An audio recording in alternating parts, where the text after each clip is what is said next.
Your stories heard. This is Undeterred. Live! Podcast streaming on Spotify, Google Podcasts, and Apple Podcasts. Stories heard. This is Undeterred. Undeterred by Ken.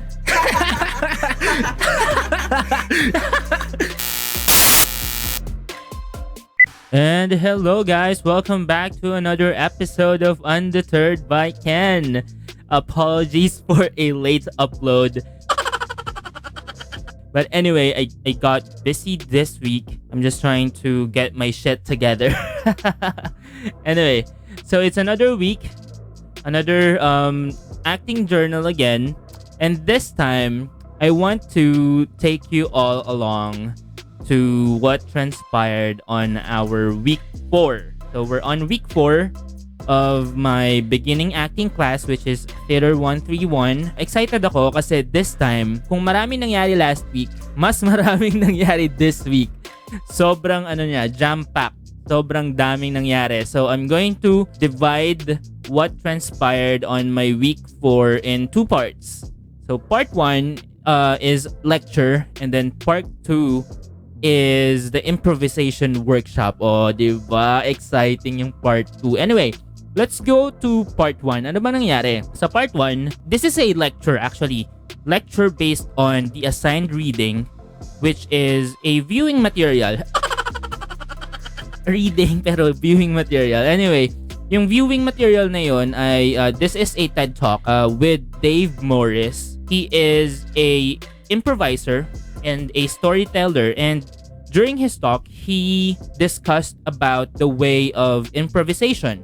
And again, Dave Morris, if you're not aware who he is an improviser and a storyteller, and he teaches the 7 steps to improvising and how they apply to life in what he called the way of improvisation. So let me tell you more about what happened. So number 1, ang sabi niya doon, when you are improvising, you should know the word play. Play yung unang word. That's the first word. Sabi, diba, 7 steps. So the first word is play. Kasi diba, as theater actors or theater makers, performance makers, usually nakakalimutan natin magkaroon lang ng fun. Kaya nga play yung tinatawag sa kanya. Kasi it should be fun and you should be interacting with your co-actors in the production, and you should be having the best time of your life doing that. So siguro that's the first way, the word play. And then the second word is failure. Sabi niya, failing does not mean you're a failure. Kasi when you are failing, diba, that is an evidence that you are actually trying. If you are failing, do not submit to failure because you are not a failure. You are trying. So when you fail, you learn. And when you learn something, you use that experience and try again. That's the best part, I think, about failing. Kasi you know and you learn not to do what happened in the past. Diba? Diba? History.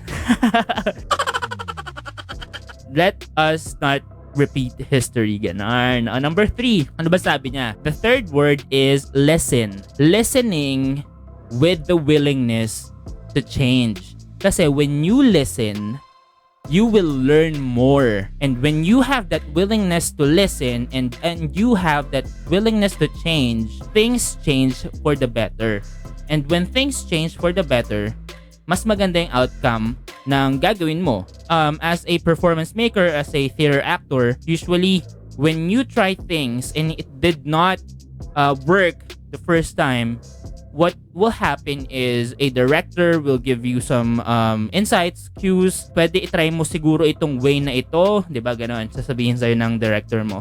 Try to approach this scene differently. Ganyan. So, when you have that willingness to listen, you also will have that willingness to change.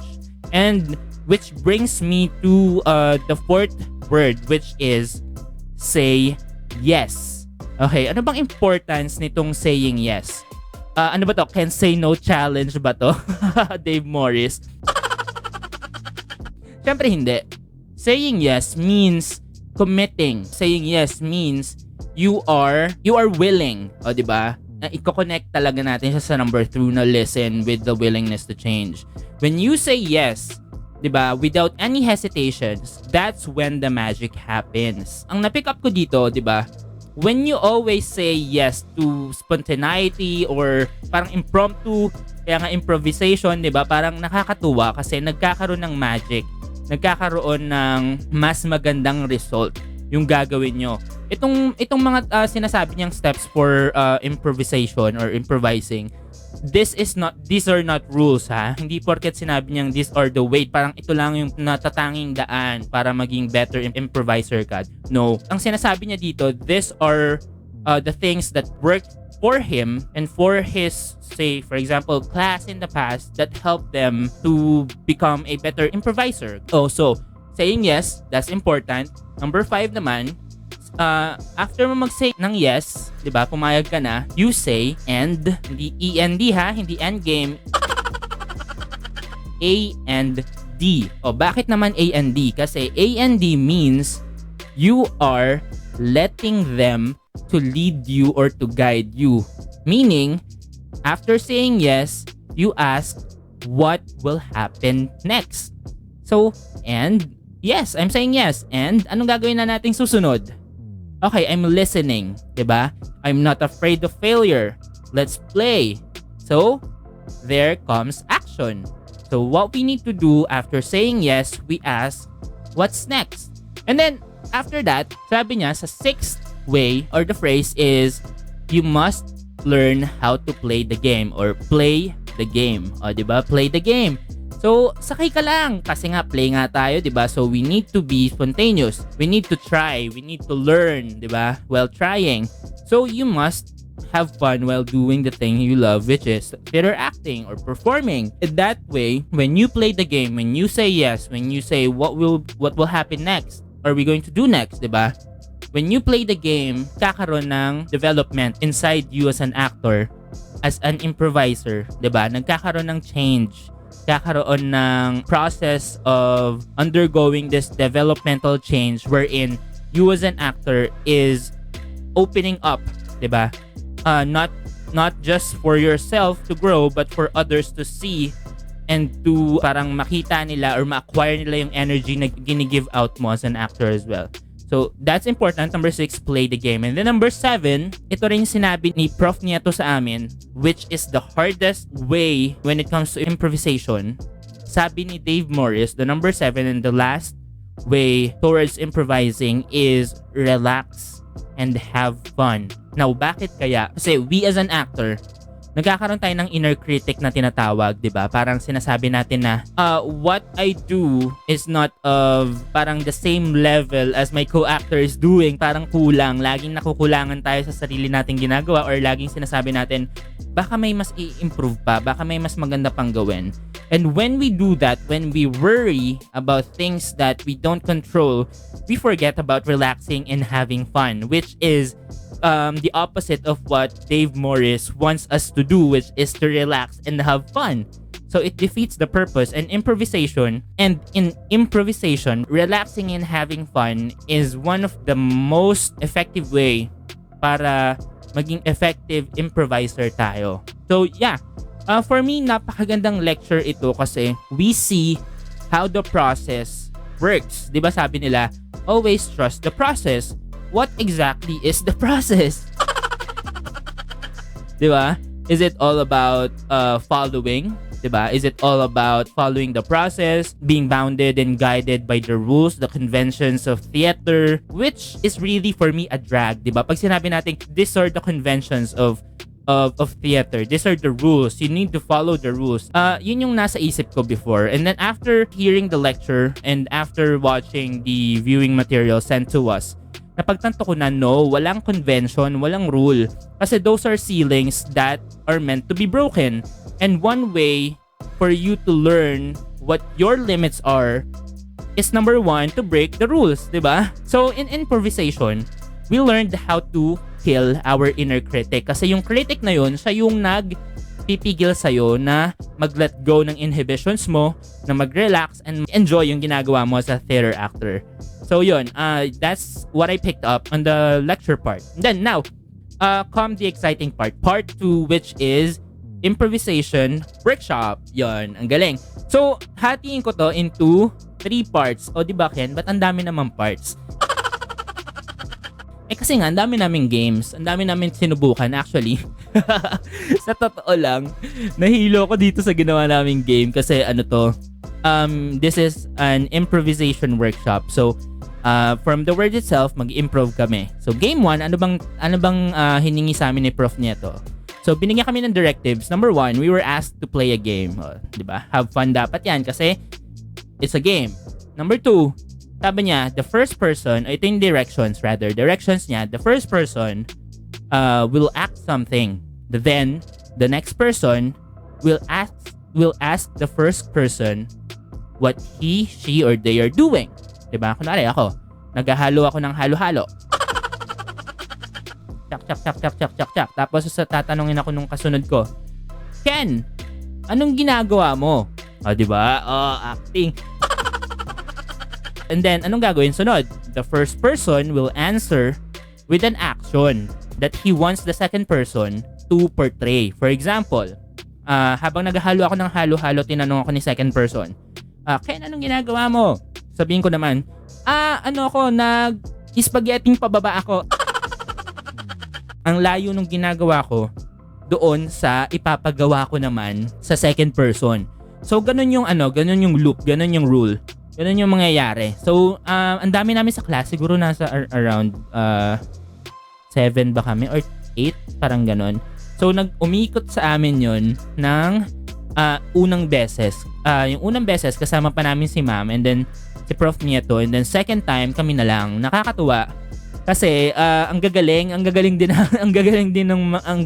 din na improviser ng mga classmates ko. So, yung isa na alala ko, I don't want to mention names due to data privacy. Anyway, but yung isa kong kaklase, sinabi ko, may nangsabi sa kanya nung tinanong niya na, anong ginagawa mo?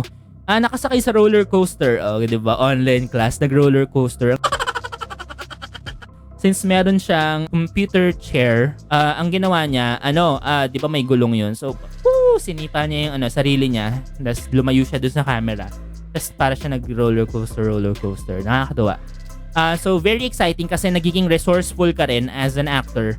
What are the things that are presently available for you to use, diba, sa improv, that can help your acting, diba, to make your acting more believable. Kasi yun nga we are in the business of suspending one's disbelief. Parang, in the moment, what do you want to do? What are the things that you can use for you to supplement that job, diba, as an actor, to suspend one's disbelief of what actually the reality is. So yun, ang galing. Ano bang nangyari naman sa game 2? So ito na, karoon na ng evolution. Evolution. Anyway, sa game 2, anong nangyari? Same scenario, diba? Same directives pa rin, same instruction, same directions. Only this time, we need to elaborate and add complexity in our actions. Now, how is that? Paano mangyayari yun? The second person now will not ask the first person what he, she, or they are doing until they are satisfied with the improvisation. So, for example, ako, kumakain ako ang tinanong ko, hey, anong ginagawa mo dyan? Tapos sinabi sa akin, kumakain ako ng Jolly Spaghetti. So, until hindi pa satisfied yung susunod sa akin, okay, hindi pa niya ako tatanungin kung anong ginagawa mo, Ken. Uy, Ken, anong ginagawa mo dyan? Hindi niya pa ako tatanungin. So, ibig sabihin, that's my cue as an actor to do better, di ba? To elaborate, to add more complexity in what I'm doing, di ba? As an actor, lalo na pag improv, usually invisible yan. Hindi natin nakikita kung ano yung ginagawa. Ano yung hinahawakan, di ba? Ano yung inaarte, unless it's really believable at saka bigay na bigay talaga yung actor para mapakita na, hey, kumakain siya ng Jolly Spaghetti. Diba? Ganon. So, syempre, aamuin mo yung Jolly Spaghetti, lalanghapin mo, diba? That makita yung branding na langhap sarap. Didilaan mo yung tinidor, how you're really crazy about Jolly Spaghetti kahit hindi ka naman talaga kumakain ng Jolly Spaghetti sa totoong buhay. ganun yung gagawin mo. So, until hindi pa niya ako tinatawag, yung sa akin kasi yon Jolly Spaghetti, hindi niya pa ako tinatawag, sabi ko, oh my God, anong gagawin ko? Tumayo ako ng upuan ko and then, talagang sinandok ko ng malaki yung Jolly Spaghetti and hindi niya pa rin ako tinatawag. So, anong gagawin ko sunod? Sabi ko, wala na akong ibang option ko, hindi lang mutakan ko yung Jolly Spaghetti, kamayin ko na yung Jolly Spaghetti, and that's the only time when the next person called me, hey Ken, anong ginagawa mo? And that clicked to me. Diba? Parang, okay, so that's the game. So that's how everything works when it comes to improvisation. That's how you develop and that's how you grow. When you actually relax and have fun. Kasi hindi ko may isip yun, nakamayan, unless, diba, na-pressure na ako. And I let go of my inhibitions. And later on, nag-relax ako na, no, this is not working. So what should I do next? Diba? Go to the superlative. Ayaw na niya nung malalaking ikot ng Jolly Spaghetti ko, diba? Sa tinidora. Di kamay na natin Jolly Spaghetti, gawin natin haba-haba. That gives me a cue to introduce you to our game number 3.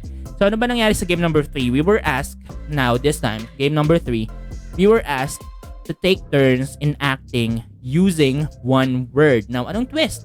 One word, sabi mo lang, masakit yan mo, ganyan, acting ka lang, masakit yan, diba? Parang, the typical director's cue, do this, ganyan, umiyak ka nga on cue, ganyan, theater actor yan, ganyan. So, hindi ganun kasimple.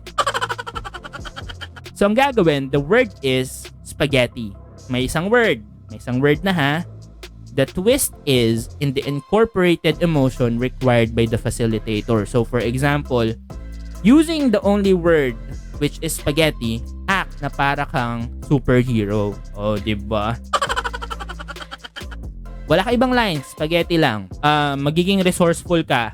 Paano mo mapapakita na you are a superhero just with one line or one word specific? Hindi nga siya line isang word lang siya. Yun lang yung line mo. Word. Isang word, one word. Ayun, so ang ginawa ko, naisip ko naman dito, sabi ko, shock, superhero. Walang ibang pumasok sa isip ko na superhero kung hindi si Darna. O, diba?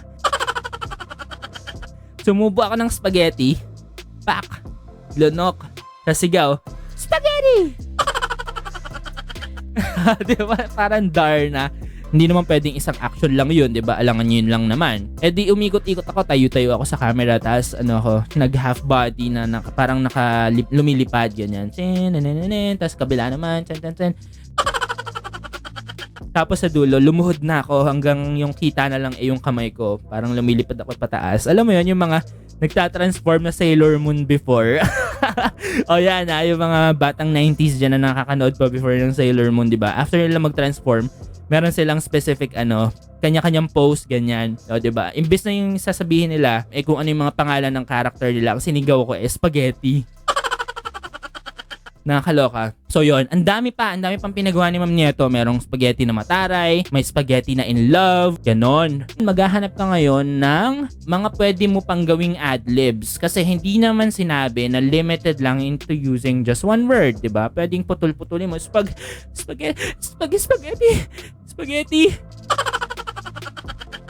Yan, ganon mag-chatter arts. Anyway, so ano yun, takeaway ko naman dito sa week namin na to with our improv class. Nakakatuwang isipin na may i-improve pa pala kami when it comes to our improvisation skills. Diba? Pasok, improv. Anyway, joke yun. Everyday talaga, hindi nauubos yung learning. Parang sabi nga, diba, learning is a never-ending process. So this is one of the highlights of my week. And I'm looking forward into learning more about improvisation, of course, kasi may iba-ibang level yan iba-ibang level ng improvisation, and we need different level of guidance when it comes to doing and executing that. And of course, pag mas mataas yung levels, syempre mas complex na yung gagawin, and syempre kailangan din ng iba yung pag-iingat. Hindi lang tayo bira ng bira sa acting, diba? Nakakatuwa kasi nadagdagan yung kaalaman. And I'm pretty sure na madadala ko itong bagong kaalaman na ito sa aking university life. Lalo na ngayon na tumutunog at malutong na malutong ang news na magkakaroon na ng face-to-face classes soon. Hopefully, madala ko ito sa face-to-face classes, Theater 131 class or the beginning acting class with Professor Nieto. And with that, I'm ending my acting journal number 4 and I'll see you again next week. Thank you guys and don't forget to smile. Bye-bye. Your stories heard. This is Undeterred. Live. Podcast streaming on Spotify, Google Podcast, and Apple Podcast. Stories heard. This is Undeterred. Undeterred by Ken.